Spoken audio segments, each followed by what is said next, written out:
सुनिए इस वक्त मिलनसार शब्द बिशप मसेदो के संग। भूख के द्वारा, लड़ाइयों के द्वारा आज हमारे शहर हिंसा से भरे जा रहे हैं, और ये प्रोग्राम आप तक लेकर आ रहा है प्यार, शांति और आनंद के क्षण। एक ऐसा प्रोग्राम जिसको तैयार किया गया है बेहद ख्याल रखते हुए आपके हृदय के लिए।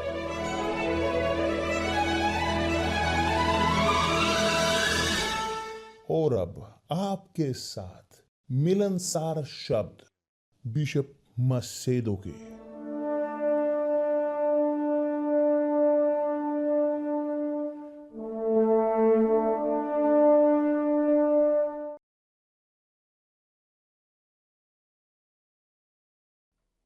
नमस्कार मेरे प्रिय दोस्तों, परमेश्वर आप सबको आशीष दे कि पवित्र आत्मा आए, पुष्टि करे, कन्विंस करे, वह हर एक को समझाए अपने शब्दों को, ताकि और यहां तक कि साहस हो, विश्वास हो, ताकि उसे अपना सकें अपने जीवन में। कि परमेश्वर आशीष दे आप सबको, आपके परिवार को, आपके घर को, कि चाहे जहां कहीं भी आप जाएं कि आशीष प्राप्त करें, क्योंकि ये है इच्छा परमेश्वर की। परमेश्वर चाहते हैं कि उनकी संतान वह आशीष ग्रहण करे इस प्रकार से कि अंधकार की संतान वह देख सके परमेश्वर की महानता आपके जीवन में, कि अंधकार की संतान वह जान सके कि परमेश्वर जीवित हैं, वो जीवित परमेश्वर हैं। देखें कि जो वो थे और जो वो हैं, देखें कि कैसे वो परिवर्तित हैं, देखें उनकी आंखों में चमक, देखें कि उनका व्यवहार उदाहरणीय है। तो मैं चाहता हूं कि आप ये समझें, जब यीशु ने कहा, ध्यान दें, जब प्रभु यीशु ने कहा इस प्रकार, देखिए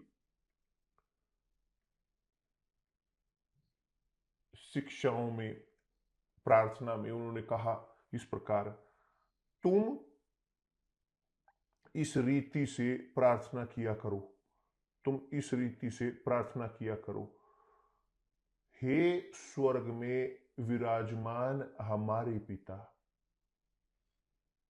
कि दूसरे शब्दों में, केवल जो संतान हैं वे बोल सकते हैं, हे स्वर्ग में विराजमान हमारे पिता, तेरा नाम पवित्र माना जाए। कि दूसरे शब्दों में, परमेश्वर का नाम खुद प्रभु यीशु ने कहा है कि प्रार्थना की, सिखाया, ताकि हम इस प्रकार से प्रार्थना कर सकें, ताकि हमारे पिता, स्वर्गिक पिता का नाम, उनके पिता का नाम, यीशु के पिता का नाम, उनका नाम उनका पवित्र माना जाए हमारे जीवन के द्वारा। कि जिसका अर्थ है ये, उसकी पूजा नहीं, कि उसकी स्तुति नहीं, कि गीत गाने नहीं, ये कुछ नहीं। पवित्र करना उनके नाम को है कि आप एक गवाही दें अपने चरित्र की, अपने जीवन की, मसीही जिंदगी की, जो आप थे और अब आप जो हो, जो आप करते थे और आज जो आप करते हो। एक बदलाव पूर्ण जीवन नया, यह है उनके नाम को पवित्र करना। ये है इच्छा परमेश्वर की।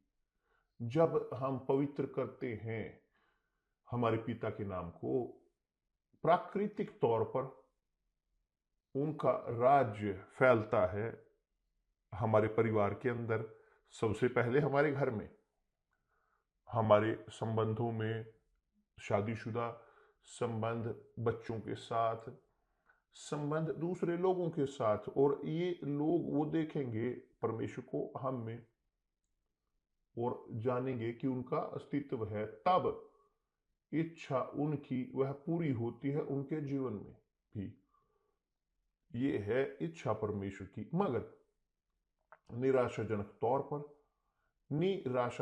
तौर पर क्या होता है? अस्तित्व है जो है बुरे, अस्तित्व है जो है जंगली बीज, जंगली पौधे जो पैदा होते हैं गेहूं के, क्यों पैदा नहीं होते वो दूसरी चीजों के बीच, वो ऐसी चीजें कि जिसकी कोई वैल्यू नहीं, कि घास के बीच। मगर जंगली पौधे वास्तव में पैदा होते हैं गेहूं के बीच, आप जानते हुए। और क्यों? क्योंकि वे दिखाते हैं, वो गेहूं के जैसे दिखते हैं, वो गेहूं के जैसे होना चाहते हैं, और जो नहीं जानते, नहीं अंतर देख सकते गेहूं और जंगली पौधे में। ये है वो खतरा कि हम सब ढो रहे हैं। जो गेहूं है वो रिस्क में है।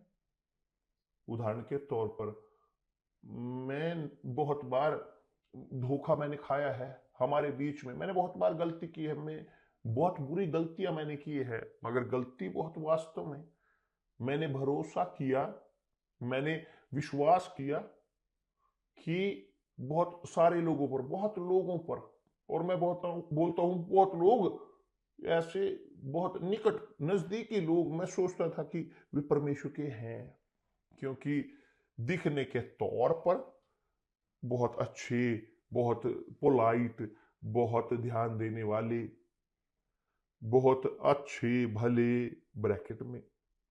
मगर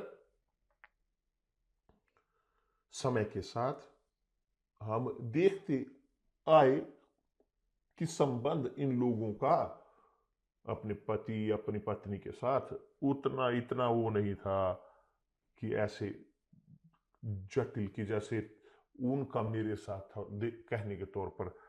तो मैंने धोखा खाया, आपको आइडिया भी नहीं है कि कैसे हमने दुख झेले, कैसे हमने पीड़ाएं झेली, क्योंकि हम भ्रमित हुए, हम धोखे में रहे इस प्रकार के जंगली पौधों के साथ कि जो हमारे बीच उगे।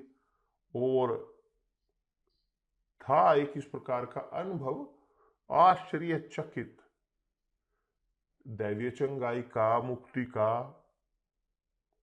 मैं जानता हूं इनमें से एक मुझे याद आ रहा है कि वो बोलता था, बिशप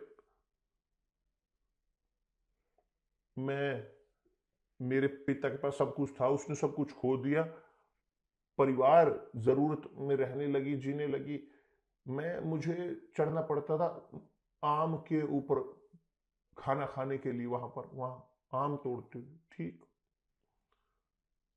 और मैं इस गवाही को बोलता था कि देखो कितने परमेश्वर महान है, कैसे उसकी जिंदगी को बदला। मगर ये व्यक्ति, वह कौन था? जंगली पौधा। ये व्यक्ति वो बाहरीपन से, तो बाहरी तौर पर तो वो चंगा हुआ, आशीष प्राप्त हुआ, आशीष यहाँ आशीष वहां। और समय के साथ हम वेरीफाई कर सकते हैं, देख सकते हैं कि बहुत जो कोढ़ी होते हैं वो चंगे होते हैं, मगर बहुत कम कोढ़ी जो वापिस लौटे, कि जो वास्तव में अपने आप को प्रभु यीशु को समर्पित करते हैं। तो आप मेरे प्रिय दोस्त, अच्छा है कि आप करें आकलन अपने खुद का। इसीलिए प्रेरित पौलुस ने कहा, अपने खुद को परखो, पवित्र आत्मा से प्रेरित होकर अपने खुद को परखो, जांचो कि वास्तव में यीशु मसीह तुम में है या नहीं है। मुझे अपने आप को जांचने की जरूरत है। मगर जो दिलचस्प है आशीषों में, केवल जो दिलचस्प ग्रहण करने की रखते हैं, ये वो चिंतित नहीं है अंदर को लेकर, वो चिंतित है बाहरीपन को लेकर, कि जैसे फरीसी, सदूकी, जो धर्मशास्त्री थे, कि जो कपटी थे, और आप बाद में पढ़ सकते हैं अध्याय 23 मत्ती की पुस्तक का, प्रभु यीशु वहां पर कठोर विषय के बारे में बात करें, दोष ठहराते हुए उनको लेकर, जो कपटी थे, जो गेहूं के बीच जंगली पौधे थे, जो कुत्ते थे। पौलुस उन्हें कहता है कुत्ता, कि ना केवल कुत्ते मगर जैसे बुरे बुरे व्यक्ति। और इसके अलावा उनको कहा गया है, हम इसके बारे में बात करेंगे जो उन्होंने कहा, मगर मैं चाहता हूं कि आप ख्याल रखें, ना देखते रहें केवल वे कि जो इस प्रकार इस परिस्थिति में हैं, मगर अपने खुद की ओर देखें पहले, क्योंकि यदि आप परमेश्वर के हो और आप ख्याल रखोगे कि आप, या बेहतर इस प्रकार कि ताकि आप ना कॉम्पैक्ट कर रहे हो या एक साथ कर रहे हो या इस प्रकार के लोगों को बैठ रहे हों जो अंधकार के हैं, जैसे शास्त्री और धर्मशास्त्री थे, कपटी, क्योंकि कहते हैं एक चीज मगर उनके अंदर है कोई और चीज। प्रेरित पौलुस को मिली ये समस्या कि जो प्रभु यीशु ने पाया, मत्ती अध्याय 23 में पूरा अध्याय पढ़े इसे, यहां तक कि प्रभु यीशु ने दंडित करते हैं कि उन्होंने कहा एक बार, मैं दोषी ठहराने नहीं मगर बचाने के लिए आया हूं, मगर ये इस प्रकार के फरीसी कपटी, ये गेहूं के बीच जो जंगली पौधे हैं, कुत्ते, ये दंडित हैं। कि दूसरे शब्दों में सदोम और गमोरा के लिए फिर भी वो, आप जानते हो सदोम और गमोरा वो कैसे थे, उनके लिए कम दंड होगा उनसे, कि तुम्हारी बजाय प्रभु यीशु ने दंडित किया, दोषी ठहराया, क्योंकि वो वहां पर रहे घृणित, मतलब गुस्से में। इस प्रकार के लोग जो जानते थे शब्द को, जानते थे सत्य को, जीते थे आधे सत्य में और आधे झूठ में, इसी प्रकार है कुत्ते। देखें यहां पर प्रेरित पौलुस सुनिश्चित तौर पर वो बहुत कहता है था मोक्ष के बारे में, अपने आप को जांचो, हमेशा उन्होंने कहा मजबूत किया व्यक्तिगत आत्मा के मोक्ष को, क्योंकि मोक्ष मुश्किल है, वो आसान नहीं है। नहीं मैं चाहता हूं, नहीं, आपको भुगतान करने की जरूरत है, क्योंकि आपको बचाव में होने के लिए आपको खोया हुआ होना छोड़ना है आपके लिए, कि परमेश्वर के राज्य में प्रवेश करना चाहते हो, इस संसार के राज्य को आपको छोड़ना है। ये है जो मुश्किल है, ये नहीं कि परमेश्वर यहां पर इस प्रकार रास्ते को मुश्किल करने के लिए उसे संकरा बनाते हैं रास्ते को, नहीं, वो खोलते हैं दरवाजे को और दरवाजे को खुला रखते हैं, मगर निराशाजनक तौर पर वे कि जो संसार से प्रेम करते हैं नहीं जानना चाहते परमेश्वर के बारे में, वो संसार को प्रेम रखते हैं। और यीशु ने पूरी तरह से स्पष्ट रखा है कि यदि आप किसी भी व्यक्ति को प्रेम करते हो, किसी भी चीज को, मुझसे बढ़कर वो मेरे योग्य नहीं, जो अपने माता पिता को, अपने भाई, अपने पति पत्नी को, अपने बच्चों को मुझसे अधिक प्रेम करते हो, वो मेरे योग्य नहीं। जो अपने नाम को, अपने रेपुटेशन को, अपने डिप्लोमा को, अपनी पढ़ाई को, अपनी बुद्धिमानी को मुझसे ज्यादा, वो मेरे योग्य नहीं, वो मेरे योग्य नहीं। वो यहां इस क्षण पर भी पहुंचकर कहा उन्होंने कि किसी को पिता ना कहें, कि कोई भी पिता, केवल एक पिता है तुम्हारा, केवल एक, किसी को रब्बी ना कहें, केवल एक तुम्हारा रब्बी है। प्रभु यीशु इस प्रकार थे, सीधा डायरेक्ट नहीं, वो थे हाँ हाँ ना ना, वो जो थे सत्य, वो सत्य थे, क्योंकि सत्य शुद्ध, वो नग्न और क्रूर है, सख्त। ये है कि जो एक व्यक्ति को वास्तव में चरित्र का व्यक्ति बनाता है, ताकि एक व्यक्ति स्वर्ग के राज्य को ग्रहण कर सके। देखिए यहां पर प्रेरित पौलुस हमेशा सुनिश्चित तौर पर वो मोक्ष के बारे में बात करता था, और अध्याय 3 फिलिपियों का वो कहता था फिलिपियों की चर्च को इस प्रकार कि जो मसीही थे फिलिपियों के, वो मसीहियों को बोल रहा है, वह बोल रहा है मसीहियों को। उसने कहा इस प्रकार, हे मेरे भाइयों, पौलुस उन्हें भाई कह रहा है कि इसलिए हे मेरे भाइयों, कि दूसरे शब्दों में वो भाई थे। और मैं सबको भाई नहीं कहता, मैं नहीं कहता, मैं यहां तक कि मेरे भाई को भी मैं भाई नहीं पुकारता, मैं नहीं पुकारता, मैं दोस्त कहता हूं। मैं नहीं जानता किससे मैं बात कर रहा हूं कि भाई है या नहीं है, तो मैं भ्रमित नहीं कर रहा, क्योंकि मैं बहुत भ्रमित हो चुका हूं, मैं धोखा बहुत कर, आपको आइडिया भी नहीं। मगर वो बोलता है कि इसलिए हे मेरे भाइयों,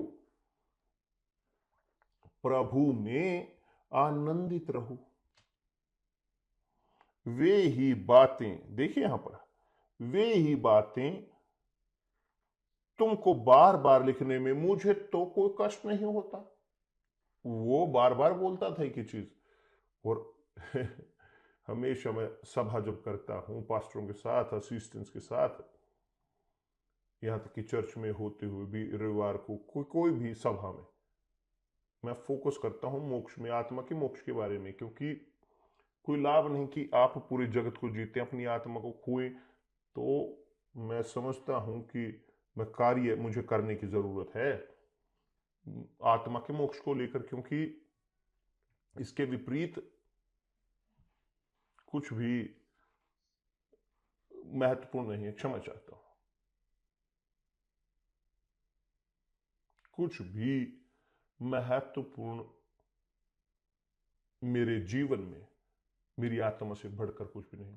कि दूसरे शब्द में, यदि मैं चाहता हूं मेरी आत्मा को बचाना, मुझे रखने की जरूरत है उसे पूरी तरह से यीशु के हाथों में, वेदी पर परमेश्वर की, और वहां पर जीने की, त्याग करते हो अपने शरीर का, अपनी इच्छाओं का त्याग, हमारी लालसाओं का त्याग, अपनी अभिलाषाओं का त्याग, सब कुछ का, यदि मैं अपनी आत्मा को बचाना चाहता हूं। क्योंकि मैं जानता हूं कि यह शरीर जल्द या बाद में, जल्दी देर की बजाय वह इस कब्र में जाएगी, मगर आत्मा नहीं मरती कभी, आत्मा कभी नहीं मरती। जाने इस चीज को, जैसे शब्द शब्द नहीं मरते, शब्द नहीं मरते बुद्धि नहीं मरती, तो आत्मा नहीं मरती। तो आत्मा को बचाने की जरूरत है कि बिना आत्मा के मोक्ष की, पवित्र आत्मा के साथ बपतिस्मा या नहीं, आपको ख्याल रखने की जरूरत है, ताकि आपकी आत्मा स्पष्ट है। जब एक व्यक्ति पवित्र आत्मा का बपतिस्मा ग्रहण करता है, उनके पास गारंटी है, मोहर है कि वो बचाव में है, मगर तब भी उन्हें जारी रहने की जरूरत है, लड़ते हुए, ताकि वे ना खोएं। इसलिए नहीं कि मुझे पवित्र आत्मा प्राप्त हुई, मैं रिलैक्स हो जाऊं मेरे व्यवहार में, किसी भी प्रकार से नहीं। यदि मैं ये करूं तो मैं सब चीज खोने के रिस्क को उठाऊंगा। तो प्रेरित पौलुस यहां पर आत्मा के मोक्ष के बारे में बोलता था, और उसने कहा, देखिए मैं बार बार वे ही बातें लिखने में मुझे तो कोई कष्ट नहीं होता, और इसमें तुम्हारी कुशलता है, ये तुम्हारी कुशलता के लिए है, वो बोल रहा है। और तब अगले वचन में उसने कहा, कुत्तों से चौकस रहो। ओ, कुत्तों से चौकस रहो। वह पुकारता था, कहता था, वो मानता था, वह मानता था जो कपटी थे, ढोंगी, प्रभु यीशु कपटियों को उन्होंने कहा, सर्प के बच्चों, सर्प के बच्चों। पौलुस कहता है कुत्तों से चौकस रहो। कौन है ये कुत्ते? जंगली पौधे। जंगली पौधे वो कुत्ते हैं, तो कपटी, धोखा देने वाले, झूठे लोग कि जो आपके लिए वो आपके घर का दरवाजा खोलते हैं, बाजू में खोलते हैं, वे प्रवेश करने देते हैं, आप अपना सर्वोत्तम उन्हें देते हो, मगर बाद में वहां से आपके बारे में ही वो बुरा भला कहते हैं। मैं यहां पर आपको एक कहानी बताता हूं, बहुत दिलचस्प है आपके लिए।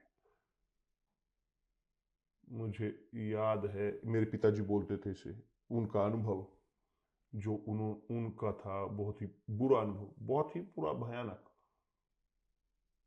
और मैं समझता हूं, मैं जानता हूं, आज मैं समझता हूं कि हम जानते हैं, क्योंकि हम जीते हैं कुत्तों के बीच, कुत्तों के बीच।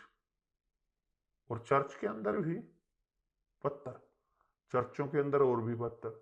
मेरे पिता काम करते थे कि वो ड्राइवर थे, ड्राइविंग का काम करते थे। एक बार एक रात बहुत बारिश हो रही थी, बहुत बारिश, और उन्होंने देखा कि रास्ते में एक व्यक्ति को सहायता मांगते हुए, और वो रुके, उसने ट्रक को रोका और वह उसकी सहायता करने गए। उस व्यक्ति के पास था एक उसकी कार का टायर जो पंक्चर हो गया था, उसके पास वो नहीं था सामान। उसने कहा देखिए मेरे पास है, मैं आपका इंतजार नहीं कर सकता बदलने का, मुझे जल्दी है, मैं नहीं बदल सकता, और आप वहां पर, मैं आपको वहां पर छोड़ दूंगा, तो जब आप जाओगे वहां पर मैं उसे छोड़ सकता हूँ, ड्रॉप कर सकता हूँ।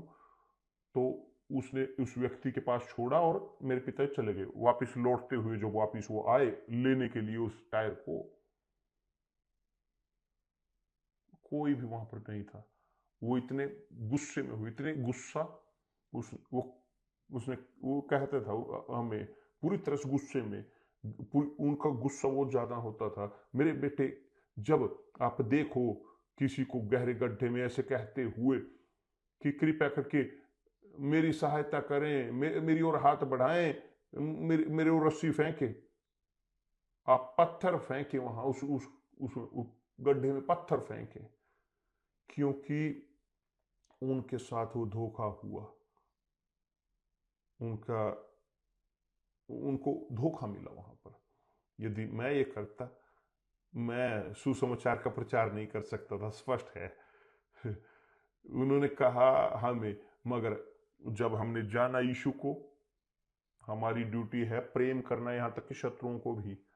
मगर केस जो धर्मशास्त्रियों का, कपटियों का, कुत्तों का, कि जो भाइयों के बीच, यहां तक कि पास्टरों के बीच, बिशपों के बीच, चर्च के ऑफिशियल तक होते हैं, असिस्टेंट, और बुरा करते हैं, चर्चों के अंदर प्रवेश करते हैं और वहां भाइयों के बीच रहते हैं, ताकि पति मिल सके उन्हें, पत्नी मिल सके, ताकि उन्हें लाभ मिल सके, उनकी आर्थिक जिंदगी, वो अपने व्यापार कर सकें, वो आगे बढ़ सकें। आप कृपया करके मेरे प्रिय दोस्त, आप जो यूनिवर्सल चर्च के हो ना, किसी के साथ यहां पर बिजनेस करें, अंदर चर्च के अंदर, विशेष तौर पर चर्च के अंदर ये बेहतर है कि आप बिजनेस करें अविश्वासी के साथ, बल्कि विश्वासी की बजाय। जानते हो क्यों? क्योंकि अविश्वासी, आप आप सही तरीके से निर्णय लोगे, और आप समझते हो, आप समझोगे कि वो, आप अपने हृदय को खोलोगे और समर्पण कर दोगे, और बाद में आप वापिस वापिस, जैसे मेरे पिता के साथ हुआ, मेरे पिता बहुत गुस्से में हुए, और वास्तव में सच है, ये होता है, और बहुत और बहुत और बहुत। तो डेटिंग इत्यादि चर्चों के अंदर, कि चर्चों के अंदर चुने कि केवल इसलिए कि आप चर्च में हो, इसलिए कि आपको लगता है कि आप परमेश्वर के हो और आप सोचते हो कि एक व्यक्ति परमेश्वर का है और वो नहीं है, तो उस व्यक्ति के साथ वो जुड़ते हैं और बाद में बहुत बुरे नुकसान झेलते हैं, नुकसान बड़े बड़े, और बहुत जो खोए हुए हैं यहाँ पर चर्च से दूर इसके कारण उन्हें धोखा मिला, चाहे कोई पास्टर हो, बिशप हो या असिस्टेंट हो, पत्नी हो इत्यादि इस प्रकार की चीजें। तो पौलुस ने कहा है कुत्तों से चौकस रहो, और कुत्ते बहुत भयानक होते। तो मेरे प्रिय दोस्त, रखें इसे अभ्यास में कि आप मासूम हो, एक डव के समान मगर सर्प के समान बुद्धिमान, चालाक, मासूम मगर बुद्धिमान। बुद्धिमान वे हैं कि जो सोचते हैं, जो तोलते हैं, आकलन करते हैं। ठीक है, मुझे देखने दें, आकलन करने दें कि इससे पहले मैं जुड़ूं, अब इससे पहले मैं व्यापार करूं, कुछ भी करूं, मैं यहाँ पर ऐड करूंगा और माइनस करूंगा, मैं आकलन करूंगा कि मैं जाऊं या ना जाऊं। पौलुस ने कहा है कि कुत्तों से चौकस रहो, क्योंकि शैतान वास्तव में दुष्ट आत्मा या ये आत्माएं बुराई की वो लाभ उठाती हैं लोगों का जो है सिंसियर, वे की जो गेहूं है शुद्ध शुद्ध शुद्ध, वे लाभ उठाते हैं एडवांटेज लेने के लिए, और ना केवल एडवांटेज मगर सबसे ऊपर वह करने के लिए कि ताकि वे हमारे अंदर वो पैदा कर सकें द्वेष को, घृणा को। जैसे इस वक्त बहुत सारे लोग मुझे सुन रहे हैं, शायद वो दूसरे भाइयों को लेकर द्वेष से भरे हुए, पास्टर को चाहे कोई भी हो, पास्टर को लेकर वो अंदर द्वेष भरे हुए और निकल गए चर्च से और आज तक चर्च से बाहर हैं। यह है वास्तविकता। क्यों? क्योंकि शैतान ने इस्तेमाल किया अपने कुत्तों को, अपने सर्पों को जो फैले हुए चर्च के अंदर। और ना भूलें, ध्यान दें, चर्च के अंदर सर्प हैं, चर्च यूनिवर्सल चर्च के अंदर हैं कुत्ते हैं, हम नहीं जानते कौन मगर हम जानते हैं कि हैं। मगर कुत्ते हमेशा के लिए नहीं रहेंगे, वो जल्द या बाद में वो निकल जाएंगे, कोई दुविधा नहीं इसमें। मगर हम कुछ नहीं कर सकते। हाँ, मगर प्रभु आप चाहते हो कि हम इसको निकाल दें उनको, निकाल दें? नहीं, नहीं निकालें जंगली पौधों को, क्योंकि आप गेहूं को भी निकाल दोगे जंगली के पौधे के साथ। तो सही क्षण का इंतजार करें, परमेश्वर के समय के अनुसार वे निकाल दिए जाएंगे परमेश्वर के दूतों के द्वारा, और वे फेंके जाएंगे आग में। जो है गेहूं और जंगली पौधे का दृष्टांत प्रभु यीशु ने बताया है इसे, तो आपको छोड़ने की जरूरत है। मगर बहुत सारे लोग वो इस वक्त अपमानित होते हैं और वो कहेंगे हाँ मगर ये चर्च, मैं वहां पर पहुंचा, मैंने ये पाया, ये हुआ, वो हुआ, ऐसे हुआ, और सोचते हैं कि हाँ सब इस प्रकार है। नहीं, सब नहीं है इस प्रकार, नहीं है वे कि जो परमेश्वर के हैं, धन्यवाद परमेश्वर। नहीं है अधिकतर, निराशाजनक तौर पर नहीं है अधिकतर, नहीं है अधिकतर, मगर बहुत है अधिकतर, बहुत है, बहुत। तो उसने कहा कुत्तों से चौकस रहो। दोबारा फिर कहा उन बुरे काम करने वालों से चौकस रहें। बुरे काम करने वालों से कैसे आप जानोगे कि वो बुरा काम करने वाले हैं? जब आप उनके साथ जीते हो, जब आप उनसे शादी करते हो, जब आप डेटिंग करते हो, जब आप उनके साथ व्यापार करते हो, तो आप जानोगे वो अच्छे हैं या बुरे असिस्टेंट। ख्याल रखें, ख्याल रखें, ख्याल रखें, चौकस रहें। बेहतर है कि कोई व्यापार इस प्रकार के लोगों के साथ ना करें, क्योंकि आप नहीं जानते कौन है। धोखा देने वाली आत्मा धोखा देती है। कैसे आप जानोगे कि मैं हूं या नहीं हूं धोखे देने वाला? कैसे आप जानोगे? आप जानोगे यदि मैं हूं या नहीं धोखा देने वाला। आप आकलन करोगे समय के साथ, आप देखोगे मेरे परिवार को, आप आकलन करोगे मेरी शादी को। यदि आप देखें कि मैं वफादार हूं मेरी पत्नी के प्रति, तो मैं हूं वफादार परमेश्वर के प्रति भी। तो ये दिखाता है एक प्रकार से चरित्र हमारा, और प्रभु के नाम को पवित्र करता है। मगर यदि आपके पास समय नहीं, कैसे आप जानोगे? हमारे केस में 53 साल और 54 साल होने जा रहे हैं शादी के। तो मेरे प्रिय दोस्त, उसने कहा कुत्तों से चौकस रहें। कोई लाभ नहीं कि आप सोचें कि हाँ लोग वहां पर हैं यूनिफॉर्म में, अच्छी यूनिफॉर्म में, बहुत बढ़िया, बहुत ही अच्छे से सोशल नेटवर्क पर अच्छे हैं, और तब आपको लगता है कि आप अपनी आंखों से जज करते हो। प्रभु यीशु ने कहा है नबी शमूएल को कि जब वो उसने चुना दाऊद को, आंखों के साथ ना चुन, आंखों के साथ नहीं। और इंटरनेट केवल शानदार खूबसूरत चीजें ही दिखाता है, और जब आप घर पर लेकर जाते हो उस चीज को, आप देखते हो कि सड़ी हुई है चीज। तो ख्याल रखें, बुरे काम करने वालों से चौकस रहें, बुरे काम करने वालों से चौकस रहें। और तब उसने कहा उन काट कूट करने वालों से चौकस रहें। क्या है काट कूट करने वाले? ये काट कूट करने वाले, ये है उपदेश की प्रेरित पत्रस जो उसने गले से लगाया था, कि जो था खतना करने वाला। पतरस को लगता था कि यीशु जब जा गए, चले गए, उठे, पतरस वह सुसमाचार का प्रचार करने लगा, तो उसे लगा कि मसीही लोगों को भी शारीरिक तौर पर उन्हें खतना करने की जरूरत है। देखिए प्रेरित पौलुस उसने कहा नहीं, आप गलत हो। कैसे कि तुम मसीही होते हुए, कैसे तुम मसीही होते हुए वो यीशु का अनुयायी होना चाहते हो, जो यहूदी धर्म को उन पर थोपना चाहते हो जो नए चर्च में आ रहे हैं। तो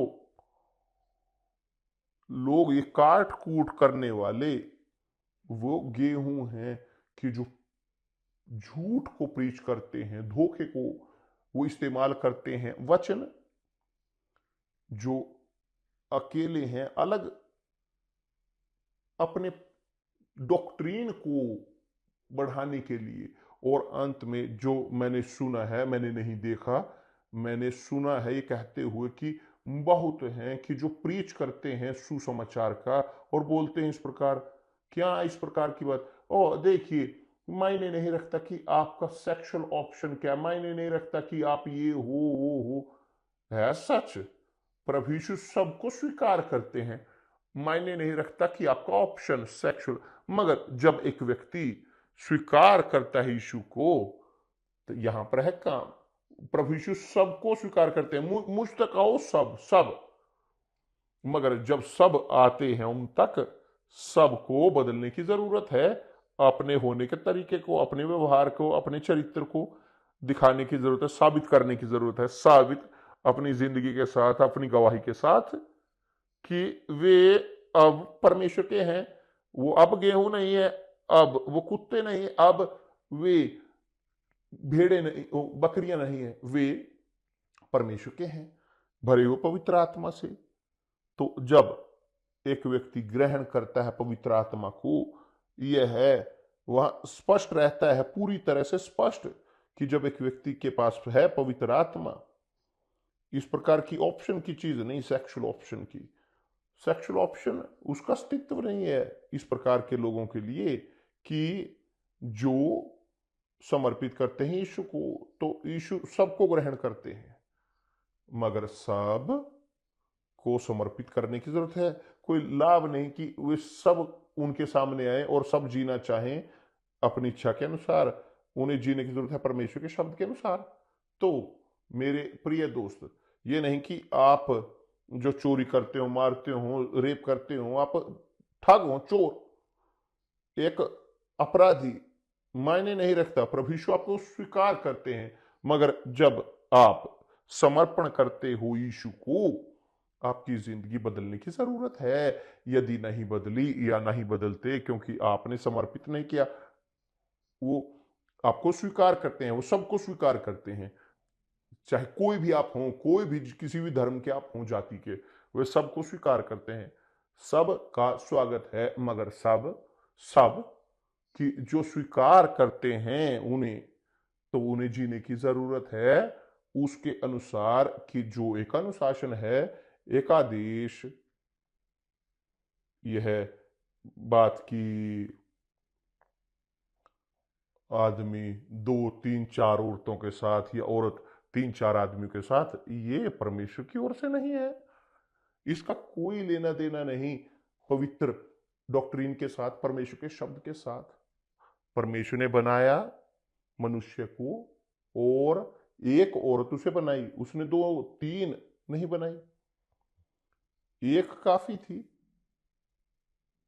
तो मेरे प्रिय दोस्त, जब एक व्यक्ति ग्रहण करता है यीशु को, स्वीकार करता है यीशु को, उसके साथ सहमत होता है, यीशु को समर्पित करता है, यीशु को अपना जीवन सौंपता है, यीशु उन्हें एक नई रचना में परिवर्तित करते हैं। पुरानी जीवन जा चुका है और मैं भ्रमित हुआ, मुझे धोखा मिला वास्तव में इस प्रकार के लोगों से कि बहुत चंगे हुए, मुक्त हुए, लत से मुक्त हुए, दरिद्रता से मुक्त हुए, वेश्यावृत्ति से, चोरी से, झूठ से, और दिखने के तौर पर वे जी रहे थे कि जिंदगी पवित्र पवित्र अलग संसार से, मगर केवल केवल शुरुआत में, मगर बाद में दिखने वो लगे, उनका शरीर दिखने लगा। तो स्पष्ट है कि जब हम डिटेक्ट करते हैं इस प्रकार के लोगों को कि साबित हैं, स्पष्ट है, तो हम नहीं अपने बीच नहीं रख सकते, उन्हें बाहर जाने की जरूरत है, क्योंकि वो उसी विश्वास को नहीं दिखाते, नहीं उसी विश्वास में रहते, उसी डॉक्ट्रीन में कि जो डिग्निटी थी परमेश्वर के शब्द की। नहीं मेरे प्रिय दोस्तों, हम ये स्वीकार नहीं करते। नहीं पास्टर, सब पास्टर यूनिवर्सल चर्च में, उन्हें बहुत अच्छे से शादीशुदा होने की जरूरत है, बहुत अच्छे से। यदि वे नहीं हैं अच्छे से शादीशुदा, वे पास्टर नहीं हो सकते, नहीं हो सकते, क्योंकि वो उदाहरण मेरे घर से शुरू होता है। यूनिवर्सल चर्च, उसका अस्तित्व है, उसका अस्तित्व है क्योंकि परमेश्वर ने उसे बनाया है। तो उसने मुझे बनाया, दूसरे मेरे कुलीग को बुलाया है, और हम पुपिट पर हैं, वेदी पर हैं चर्च के, जैसे हम घर पर हैं वही चीज, नहीं बदलते। तो कैसे मैं आप तक पहुंच सकता हूं और प्रीच कर सकता हूं परमेश्वर के शब्द को, और हूं एक ऐसा व्यक्ति कि जो जीता हो लड़ाइयों में एस्तर के साथ हमेशा? कैसे, क्या है? नहीं, हम कि इससे पहले हम सेवक हैं परमेश्वर के, हम पैदा हुए जल और पवित्र आत्मा से, और इसीलिए आध्यात्मिक हैं। और यदि मैं आध्यात्मिक हूं, औरत भी आध्यात्मिक होने की जरूरत है। यदि हम दोनों आध्यात्मिक हैं तो हम दोनों एक दूसरे को समझेंगे सही तरीके से। और इसीलिए पास्टर, जो ये नहीं कि एक ऐसी चीज नहीं कि इसी प्रकार प्रवृत्ति से, कि आप देखते हैं कि 30 40 45 साल से एक ही पत्नी के साथ यूनिवर्सल चर्च के पास्टर हैं, अपनी पत्नी के प्रति वफादार, यही परमेश्वर के शब्द कहते हैं। तो यह बातचीत, यह डॉक्ट्रीन शैतान की प्रेरित, पतरस उसने न अनजाने में, उसे लगता था कि सबको वो खतना कराने की जरूरत है, कि जैसे यहूदी थे और पौलुस ने उसको डांटा और वास्तविक तौर पर पतरस ने स्वीकार किया। स्पष्ट है कि जैसे खतना आज कि जो खतना पुराने दस्तावेज में किया जाता था, आज वो किया जाता है हृदय में। खतना बच्चों का 8 दिनों के पश्चात आज वह हृदय में होता है। मैं जानता हूं कि हैं लाभ बच्चों के, क्यों उनके 8 दिनों के पश्चात हो, कोई समस्या नहीं, मगर ये एक डॉक्ट्रीन नहीं है कि जो थोपी जाए लोगों पर कि जो परिवर्तित हो रहे हैं, जो बच्चे थे जिनका खतना नहीं हुआ उनका खतना, तो क्या हुआ? पतरस वो कहता था, इस डॉक्ट्रीन को लाते थे नहीं। तो आपको आकलन करने की जरूरत है मेरे प्रिय दोस्त, पवित्र शास्त्र के वचन को तोलने की, आकलन करने की, ना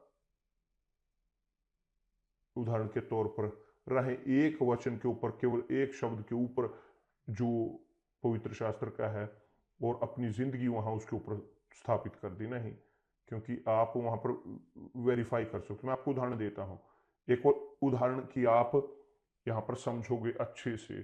कितने सारे लोग बोलते हैं इस प्रकार, कितने सारे, प्रभु मेरा चरवाहा है मुझे कोई घटी नहीं होगी, प्रभु प्रभु प्रभु मेरा चरवाहा है मुझे कोई घटी नहीं होगी। और वो ये करते हैं, वो कहते हैं, कॉन्फेस करते हैं 20 30 50 साल से, और जिंदगी एक दरिद्रता में है या नहीं है? मगर हाँ, कहाँ है प्रभु? क्योंकि यदि वो आपका चरवाहा है, आपको घटी नहीं होगी। कैसे घटी है? कैसे हो सकता है? मैं इसके साथ सहमत नहीं होता। नहीं, मैं सहमत नहीं होता। तो मेरे प्रिय दोस्त, देखें अच्छे से कि आप जो कॉन्फेस करते हो, आपको जीने की जरूरत है उसमें।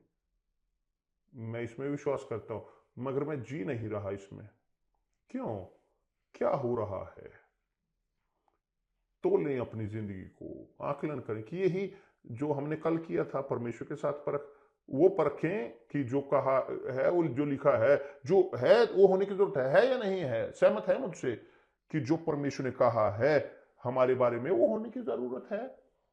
सूरज हो, बारिश हो, यदि नहीं हो रहा क्योंकि हम उनके साथ सहमत नहीं होते, उनके साथ हम शादीशुदा नहीं है, हमने गठबंधन उनके साथ नहीं किया, वो हमारी चरवाहा नहीं है, ये है वास्तविकता। तो ख्याल रखें, पौलुस यहां पर कहते हैं, ख्याल रखें, चौकस रहें, कुत्तों से चौकस रहें। देखें अच्छे से, उनसे दूर हों, बुरे काम करने वालों से चौकस रहें। यदि बुरे असिस्टेंट आपके साथ बैठते हैं, वहां से निकल जाएं, कहीं और चले जाएं, दूर हो जाएं इस प्रकार के लोगों से, उनसे कि जो एक डॉक्ट्रीन को प्रीच करते हैं कि जिसका कोई लेना देना नहीं अनुशासन के साथ, परमेश्वर के शब्द के साथ। दूर हो उनसे, और परमेश्वर पुष्टि करेंगे उनके शब्द आपके जीवन में। ठीक है, मैंने बहुत अधिक बोल दिया है ना, मगर यही है मेरे प्रिय दोस्त। परमेश्वर आप सबको आशीष दे। कल एक बार फिर हम यहां होंगे, प्रभु यीशु के नाम से, आमीन।